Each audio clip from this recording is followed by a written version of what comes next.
Saudara Bea Cukai Kantor Wilayah Aceh bersama sejumlah instansi terkait lainnya menggelar patroli di perairan Laut Sabang. Patroli tersebut dilakukan seiring banyaknya ancaman laut di perairan Sabang, seperti narkoba dan barang ilegal lainnya. Dalam operasi gabungan tersebut, Bea Cukai Kanwil Aceh bersama sejumlah instansi terkait melakukan patroli dengan menggunakan kapal milik Bea Cukai serta Polairut Sabang. Patroli dilakukan dengan cara menyisir wilayah-wilayah yang dianggap rawan masuknya barang ilegal ke perairan Aceh, khususnya di Sabang. Dalam patroli tersebut juga turut diperiksa kapal warga negara asing yang berlabung di perairan Sabang.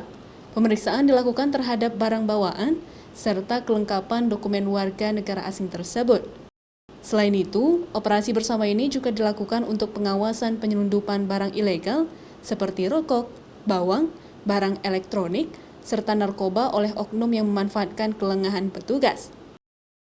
Kalau ancaman ini banyak ya, karena ini ya pertama terkait tindak kejahatan, namanya kita penyelundupan itu pasti ada mafia, ada orang yang upaya untuk paksa juga, kurang lebihnya seperti itu Pak. Yang pasti keselamatan jiwa, itu yang pasti Pak, utamanya. Seperti narkoba Pak mungkin? Oh iya, kalau narkoba ini kita seperti kemarin dari vertikal dari Kanwil, itu juga gabungan dari kami juga, dari Bea Cukai Sabang, itu support, istilahnya diketemukan di kemarin seperti di Bluh dan lain-lain.